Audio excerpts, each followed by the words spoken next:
Brillanti Dance. Kull nhar ta' ġimgħa fit-8:30 dejjem fuq One.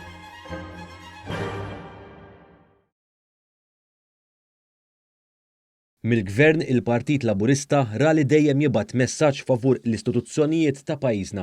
Għal dan il-Prim Ministru Robert Abela waqt li kienet qed tiġi diskussa l-mozzjoni dwar il-ħatra tal-Ombudsman it-tnejn filgħaxija fil-Parlament.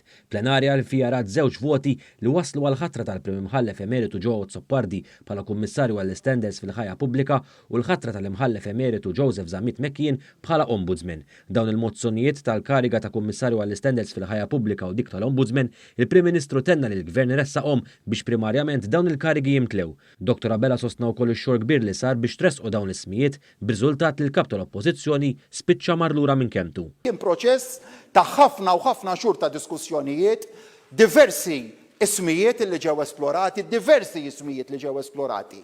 U mbagħad meta fl-aħħar qbilna dwar l-Imħallef Zammit Mekkien bħala Ombudsman u l-Imħallef, l-ex Prim Imħallef Ġewad Soppardi bħala Kummissarju għall-ħarsien tal-Istandards, qbilna bil is-siġillat u mbagħad ikollok il-kap tal-Oppożizzjoni li fl-aħħar sekonda jirtira lura u jgħidlek iva imma fir-ruoli inversi.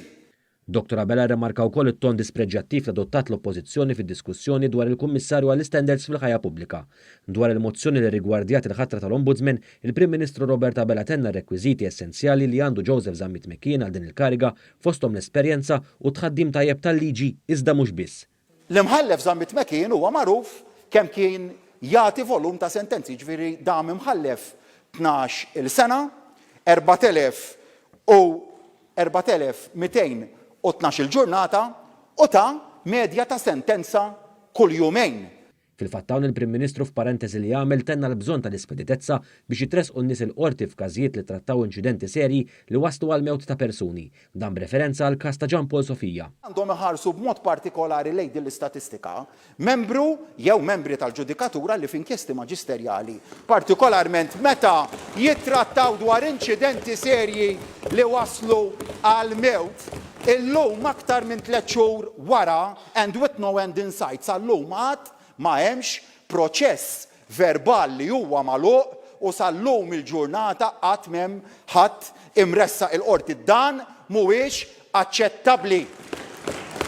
Hawn il-Prim Ministru remarka l-ipokrezija tal-Oppożizzjoni meta titkellem dwar l-istituzzjonijiet, dam differenza l-Gvern li dejjem irrispetta d-deċiżjonijiet tagħhom fil-waqt li saħħahom b'riforma kbira wara oħra. Prim Ministru ta' dakinhar Edi Fenek Adami li ġod il-Kamra fil-Parlament ieħor naturalment bil-privileġġ u l-immunità parlamentari. Tafx qallu lill-Ombudsman lil Joe Sammut, qallu li tilef kull sens ta' fairness, qallu li kienet jibgħat messaġġ li huwa arroganti u li kienet jibgħat messaġġ politiku. Mur ġib sur President kieku llum il-Gvern jibgħat ix-xorta ta' messaġġ fuq xi ħadd mill-istituzzjonijiet. Intant il-Prim Ministru ringrazzja lill-Ombudsman Uxxenti Etni mifsud ta' snin ta' ħidma tiegħu f'din il-kariga. Dr. Abela temm jawgura liż-żewġ persuni l-ġodda li se jkunu qed jimlew dawn il-karigi. Għalhekk dan ir-rispett aħna se nibqgħu inżommuh hekk dejjem għamilna, hekk se nibqgħu nagħmlu aktar minn qatt qabel. Grazzi, Sur President.